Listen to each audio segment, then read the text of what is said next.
আমি আক্তার জাহান, সহকারী শিক্ষক, গুরনই সরকারি প্রাথমিক বিদ্যালয়। আজ বিশ্বকবি রবীন্দ্রনাথ ঠাকুরের ১৬৪তম জন্মবার্ষিকী উদযাপন উপলক্ষে এখানে এসেছি। এই উপলক্ষে এখানে বিভিন্ন অনুষ্ঠানের আয়োজন করা হয়েছে। প্রতি বছর দেশের বিভিন্ন প্রান্ত থেকে রবীন্দ্র ভক্তদের আগমন এখানে ঘটে, তাকে আরো ভালোভাবে স্মরণ করার জন্য।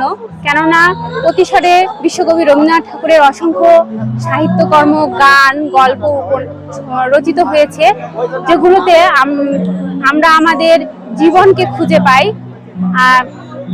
প্রকৃতি, দেশপ্রেম, এগুলো আমরা অনেক ভালোভাবে উপলব্ধি করতে পারি। মানুষের দুঃখ, কষ্ট সবকিছুই আমরা তার লেখনীতে আমরা খুঁজে পাই। রবি ঠাকুর আত্মার জন্য কি করে? বিশ্বকবি রবীন্দ্রনাথ ঠাকুর প্রতিশরে প্রথম এসেছিলেন 1891 সালে এবং প্রতিশোধ থেকে বিদায় নিয়েছিলেন 1937 সালে। তিনি এখানে তার কুঠি বাড়ি রয়েছে, এটা তার নিজস্ব পৈতৃক সম্পত্তি ছিল।